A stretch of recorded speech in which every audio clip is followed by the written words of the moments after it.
생활 속 법률 히어로 이승우 변호사의 사건 파일.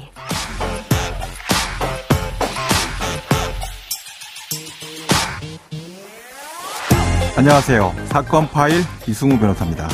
각종 사건 사고에서 여러분을 구해드리겠습니다. 오늘 열어볼 사건 파일은 상속 관련 사건입니다.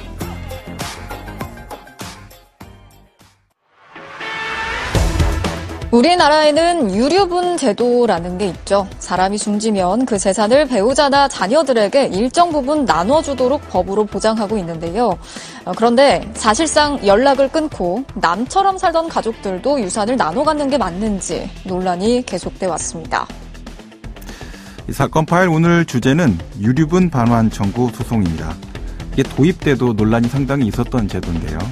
현재도 또 계속 논란이 되고 있고 헌법재판소에도 여러 건의 사건이 올라가서 계류 중인 상태입니다. 일단 가장 중요한 것은 유류분 제도가 뭔지, 반환 청구 소송이 어떻게 진행되는지를 청취자분들이 잘 아시면 도움이 될 것 같아서 그 내용과 관련해서 법무빈 법승 김나기 변호사와 자세히 알아보도록 하겠습니다. 안녕하세요, 변호사님. 예, 안녕하세요. 김나기 변호사입니다. 네, 이제 청취자분들께서 유류분 많이 듣긴 했는데 이제 어떤 단어인지 좀 잘 와닿지 않으실 것 같거든요. 어떤 개념인지 이것부터 좀 한번 짚고 넘어가죠. 어려운 개념이니까 좀 쉽게 설명해 주세요. 네. 유류분은 피상속인의 재산 처분의 자유를 제한하여 법률상 상속인 등에게 기속되는 것이 보장된 상속 재산 중 일정 비율입니다. 예. 즉 좀 더 쉽게 풀이하면 상속 재산 중에서 상속인에게 유보되는 몫입니다. 그 피상속인의 재산 처분 자유를 제한한다라고 하니까 저는 상속세도 떠오르거든요. 네. 상속세와 더불어서 유류분권으로 제한을 하고 있다. 이런 얘기신데 계속 설명해 주시죠. 사실상 생전에 다른 형제 자매나 제3자에게 재산을 증여 또는 유증하였기 때문에 상속재산을 받을 수 없는 상속인 입장에서는 다소 억울한 상황에 놓일 수 있습니다. 네네. 이럴 때 유류분 반환 청구 소송을 제기할 수 있습니다. 예. 법에서 정해놓은 유류분 기준액을 아예 못 받거나 자신이 받은 재산이 기준액에 미치지 못하는 경우 유류분 부족분의 반환을 청구하는 것입니다. 그러니까 나도 자식이고 나도 뭐 상속인인데 왜 나는 아무것도 안 주고 형한테만 다 줘요. 뭐 누구한테만 왜 다 줘요. 이럴 때 이제 소송이 걸리게 되는 거다. 이런 얘기시군요. 자, 이제 앞서 말씀해 주신 바와 같이 이제 유언으로 재산 물려받을 사람이 누군지 정할 수도 있고 얼마 줄 건지도 정할 수 있다라고 하셨는데 이걸 이제 정하지 않으면 법정 상속분대로 가는 거고 유언으로 이제 재산 분배를 미리 다 정해서 누구한테 얼마 주겠다, 다 주겠다, 막 이렇게 정해도 이게 유류분이라는 것을 침해하게 되면은 그 분배에 대해서는 일정한 제한이 이루어진다. 뭐 이렇게 정리할 수 있겠네요. 네, 맞습니다. 유류분 침해를 받은 자가 있으면 설령 피상속인의 유언이 있어도 수증자보다 우선해서 유류분 부족액을 받을 수 있습니다. 네네. 그런데 우리 민법 1116조는 증여에 대하여는 유증을 반환받은 후가 아니면 청구할 수 없다라고 규정하고 있는데요. 네. 유류분 침해가 있을 경우 유증을 받은 자가 먼저 반환을 해야 하는 것이고 이후 증여를 받은 자가 반환한다는 것입니다. 네네. 조금 더 쉽게 설명을 드리겠습니다. 결국 피상속인이 살아 생전에 내가 죽으면 이 재산은 큰아들 또는 작은 아들에게 주겠다라고 해도 그러한 부분들이 유류분을 침해하는 경우다라고 하면은 이 유류분 침해를 당한 자가 우선한다라는 것입니다. 네.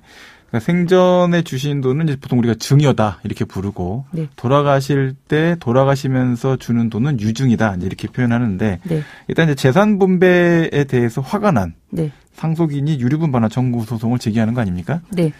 자, 소송 상대방은 누가 됩니까?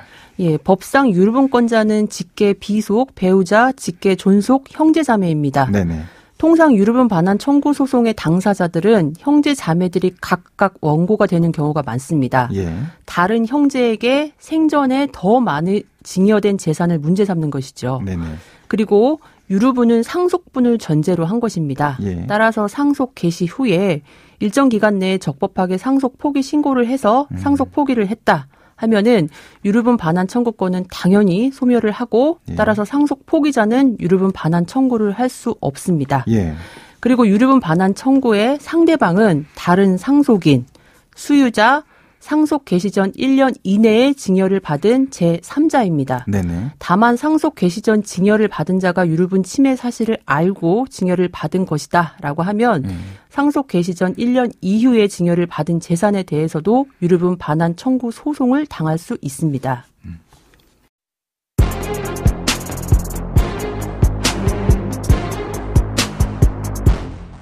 자, 지금까지 유류분이 뭐고, 유류분 소송이 어떻게 이루어지는지에 대한 이유까지도 이제 어느 정도 알게 됐는데요. 유류분 반환 청구 소송에 있어서 특별히 유의할 점이 있습니까? 예, 먼저 유류분 반환 청구 소송은 가족 사이의 분쟁이 대부분이기 때문에 가정법원에서 소송을 진행한다라고 착각하시는 분들이 많습니다. 그렇지만은 일반 민사 사건이기 때문에 일반 법원 관할입니다. 그럼 가정법원으로 내게 되면은 그 소장 자체를 일반 민사법원으로 이송하는 절차 때문에 시간이 오래 걸리겠네요. 그렇습니다. 그래서 처음에 소장 접수를 할 때 신중하게 잘 알고선 접수를 해야 합니다. 일반 민사 사건이기 때문에 당연히 처분권주의라는 것이 적용이 됩니다. 즉 법원은 유류분 권리자가 청구한 만큼 인용을 해주고 설령 증거 관계상 청구 범위를 넘는 금액이 인정되어도 인정을 해주지 않습니다. 네네. 예를 들어 1억 원을 내가 청구했지만은 법원이 보기에는 1억 5천만 원이 인정되어도 법원은 1억 원만 인정을 해준다는 겁니다. 따라서 유류분 계산법을 잘 알고 제대로 청구를 해야겠습니다. 예. 그렇지만 이 유류분 반환 청구는 반드시 소송을 통하지 않아도 가능은 합니다. 재판 외에서도 할 수 있습니다. 다만 재판 외로 한다면 끝없는 공방만 하다가 결론이 나지 않을 가능성이 크겠습니다. 형제끼리 싸우다가 네. 괜히 감정만 더 크게 상하고 그렇죠. 이런 문제들이 생길 수가 있을 것 같은데. 네. 자, 이제 소송으로 진행되면 이제 법원이 유류분을 이제 계산해야 될 거 아닙니까? 실제 네. 금액을 뽑아야 되니까요. 네. 이건 이제 어떻게 하게 됩니까? 예. 우선 유류분 반환 청구는 유류분 부족액이 있는 당사자가 부족액만큼 반환을 청구할 수 있는 것인데요. 네. 유류분은 법정 상속분의 2분의 1입니다. 이 유류분액은 상속 개시 시의 재산과 생전에 증여된 재산의 가액의 합산액에서 상속 채무액을 공제해서 법정 상속분의 2분의 1을 곱한 금액입니다. 이때 증여재산의 가액은 상속 개시 당시 기준으로 가액을 산정합니다. 이게 상속 개시 당시라는 게 이제 돌아가셨을 때를 기준으로 하는 거죠? 맞습니다. 그러니까 사망하신 그 날짜, 시간, 그걸 기준으로 해서 본다라는 얘기신데 계속 설명해 주시죠. 예. 이와 같이 구체적인 유류분액을 계산한 결과 망인의 상속재산은 없고 내가 받을 구체적 유류분액이 만약에 3천만 원이다. 그리고 생전에 망인으로부터 1천만 원을 증여받은 사실이 있을 경우 결국 나의 유류분 부족액은 3천만 원에서 1천만 원을 공제한 나머지 2천만 원인 것입니다. 자, 이제 계산해야 될 것들도 많고 네. 또 상속인 관련돼서 계산 뭐 여러 가지 지위에 대한 문제들도 있을 수 있어서 소송이 신속하게 진행되기가 쉽지 않을 것 같거든요. 네. 보통 유류분 반환 청구 소송 제기가 되면 결과까지 어느 정도 시간이 걸립니까? 예, 유류분 반환 청구 소송을 하다 보면 오랜 과거의 가족사가 모두 등장해서 양 당사자의 감정 싸움으로 번지는 경우가 상당히 많습니다. 네. 그러다 보면은 긴 서면들이 오고 가서 공방이 이루어지고 그리고 증여 재산에 만약에 부동산이 있다라고 하면은 시가 감정도 이루어져야 합니다. 예. 그렇기 때문에 유류분 반환 청구 소송은 적어도 1년 이상은 소요가 되고요. 실제 제가 지금 진행하고 있는 사건은 3년째 진행 중입니다. 그런데 이 시가 감정을 할 때 유의할 점이 한 가지 있습니다.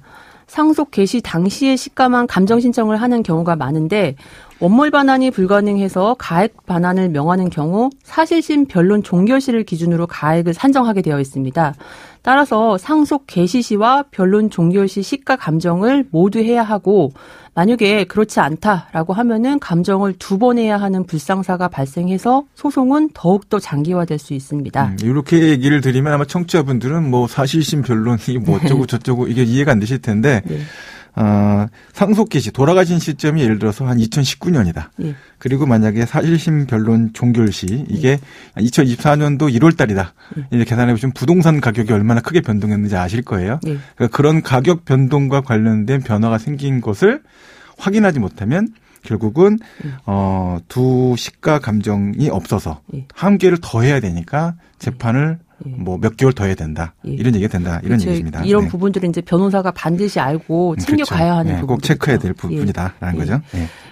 네, 지금까지 김낙의 변호사와 함께했습니다. 오늘 말씀 고맙습니다. 감사합니다.